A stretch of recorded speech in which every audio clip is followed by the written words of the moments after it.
might have just heard, it is Friday Eve here on this first take. I love it. You like it, right? It just gets you festive, in the mood for the weekend. We are almost there. People who look forward to the weekends are people who don't have to work on the weekends. Yes. Yes. So, what you want me to say? But see, Friday Eve is good. Are you working this weekend? Yeah. Really? Yes. You There's are? always something. By the way, if I ever run for Are you office, in a mood today? I'm going to run, I feel like you're Molly, in a mood today. Yes? I'm going to run for office one day on a platform of Wednesdays off. I have a whole theory about this. Turn Monday and Tuesday into Thursday and Friday. Wednesday off, and then Thursday and Friday is great as always. And you compensate by adding 2 hours to each day of the work week.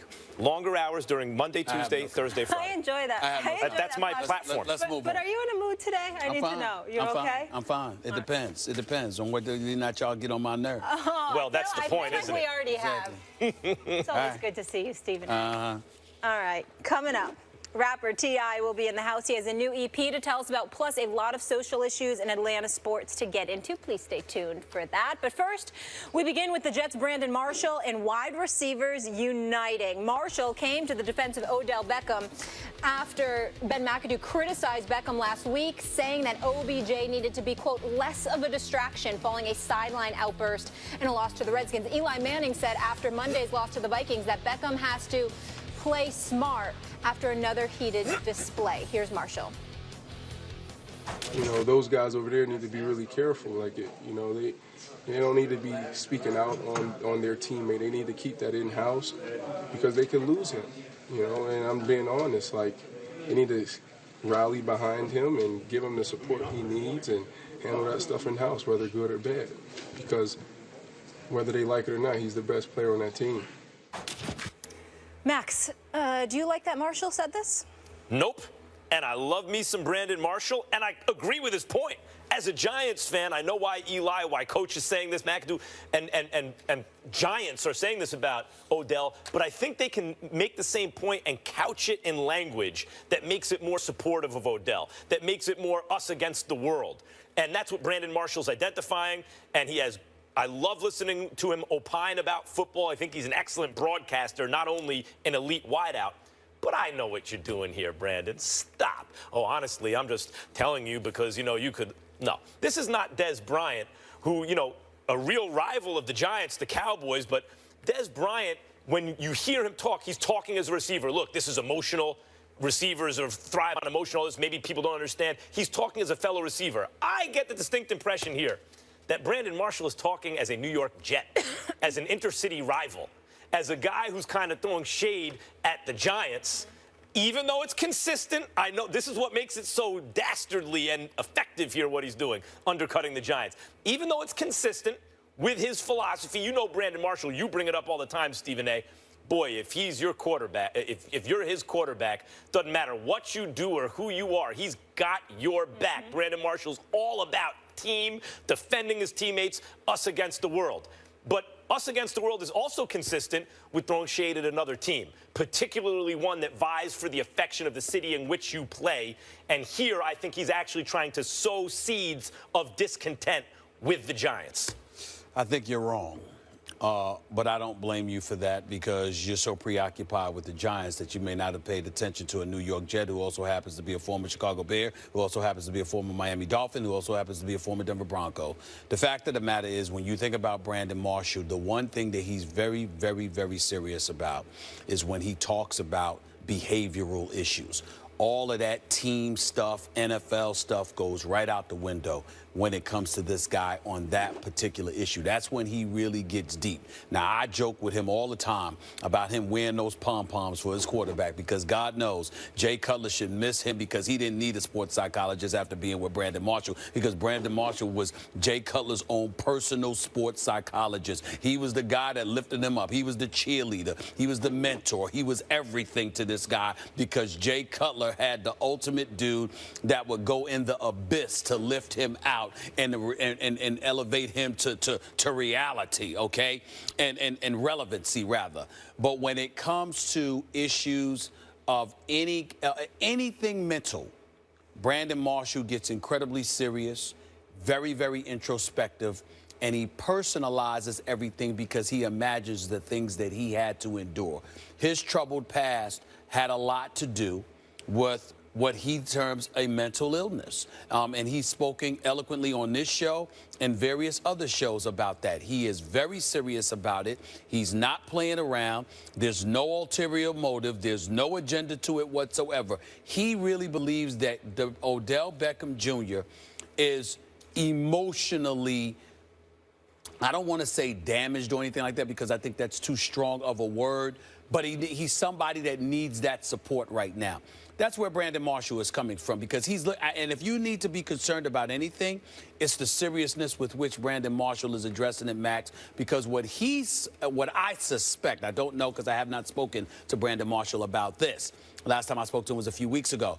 But Brandon Marshall, from me knowing him the way that I do, Brandon Marshall is sitting there and he's looking at Odell Beckham Jr. and he's saying, look, man, he's going through some things. He needs some support.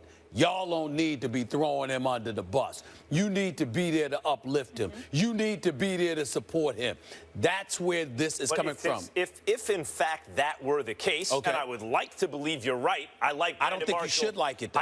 I like Brandon Marshall a lot, as I said, as a TV broadcaster, let alone, obviously, a tremendous receiver. But if that were the case and he believed that Odell Beckham was suffering from some kind of real emotional disturbance, then simply saying the team needs to support him in kind of vague terms, in other words, don't publicly criticize, is one thing. I think if he were coming at it from that point of view, he would say something like the team needs to offer him, you know, mental health support or otherwise more kind of approach the problem more seriously, not simply say, hey, the team doesn't need to be publicly criticizing. Well, he's saying because a lot of times, usually guys that are troubled a bit emotionally, not mentally, but a bit emotionally, those are the kind of situations that really lead to their demise. When they feel like they have no support, there are certain people that need that support. Everybody can't, you know, I hate to personalize it, but everybody can't be me. I don't give a damn most of the time, so I'm a bit different. But somebody like an Odell Beckham Jr., a T.O. to a lesser degree in years past, and others, we come to find out that they have troubled history, troubled past. They've been damaged emotionally and on a personal level in some way, shape, form, or fashion. And as a result, you need to support because you will lose them otherwise. What did Brandon Marshall say? Odell Beckham Jr. is your best player. He's an absolute stud. You protect that asset. You protect that investment. You allow it, you nurture it and allow it to grow. You don't give the impression that you're going to jump ship, and you can't act like you're just going to judge him on the same level you're going to judge everybody else because he's a bit different. First of all, I think Brandon Marshall's actually being consistent because he's all about team, his team. But along the same lines, so it's not exactly hypocrisy, but along the same lines, a lot of the people, the same people who feel, hey, a team shouldn't be talking about the player, the people who say maybe a player shouldn't be talking about another team. And especially painting an organization like the Giants, which has, since time immemorial, been run better than the Jets. It's a better organization than the Jets. They share the same town. The Giants are more popular, more successful. But again, their former players never badmouth them, etc. Right. You're playing for the Jets, throwing that shade at the Giants. But you're thinking about him as a football player throwing shade at a football organization. He's looking at it as a personal individual with some emotional and mental issues from his past who could potentially relate to what Odell Beckham Jr. is going through because he's seeing something that they may not be seeing, and he's attacking it from a deeper level, which surprises me that you haven't picked up on since the philosopher that you are as deep as you can go. I thought Dez was doing that.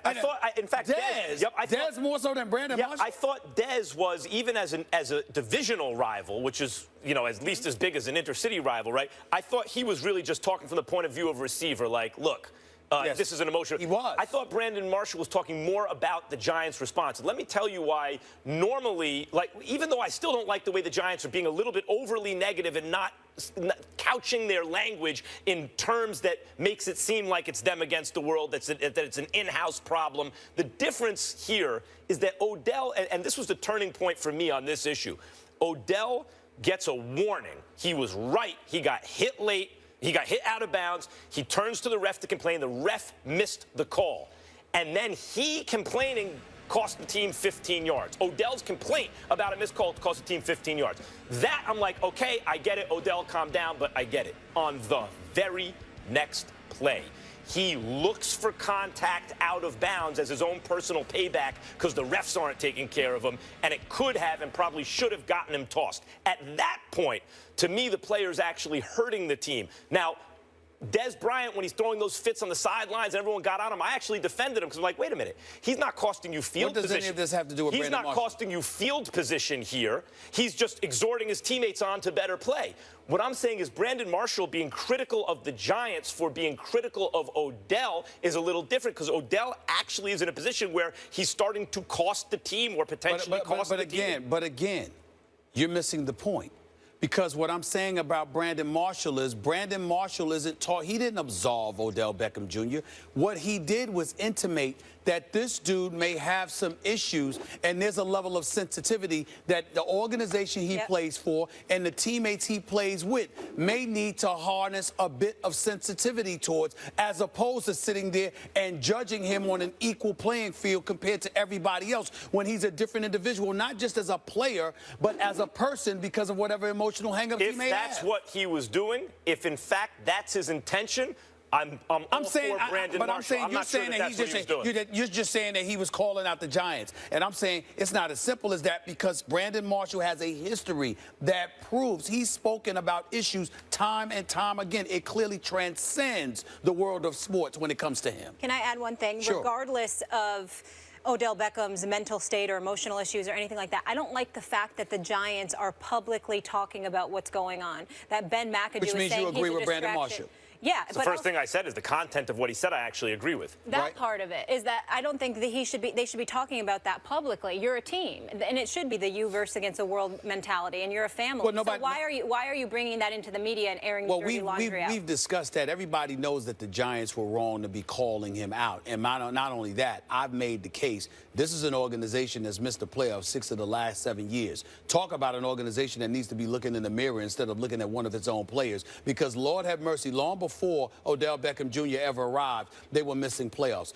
Eli Manning, the quarterback position is the most important position on your field. He has played every single game for the last decade. And even though they won the Super Bowl, the other 6 years of the last 7, they have missed the playoffs. And what if Odell Beckham went to the media and said, Eli, you need to stop throwing picks? Right, absolutely right. By the way, the last time the Giants had, and these were not Odell Beckham Jr. talents, the Giants haven't had a talent like Odell Beckham Jr. since Lawrence Taylor was in his prime. Let's be very clear. He's different. However, they had kind of media sensation personalities and big production talent at positions, and as soon as they got rid of them, they won a couple Super Bowls, Jeremy Shockey and Tiki Barber. The Giants are not the kind of team that have had success with that kind of, with guys who create circus atmospheres, at least in terms of the media. They're not the Dallas Cowboys in that respect. They're much more Pittsburgh Steeler or New England Patriot kind of button-up, old school Northeast New England, family-owned franchise. Let's go. No question.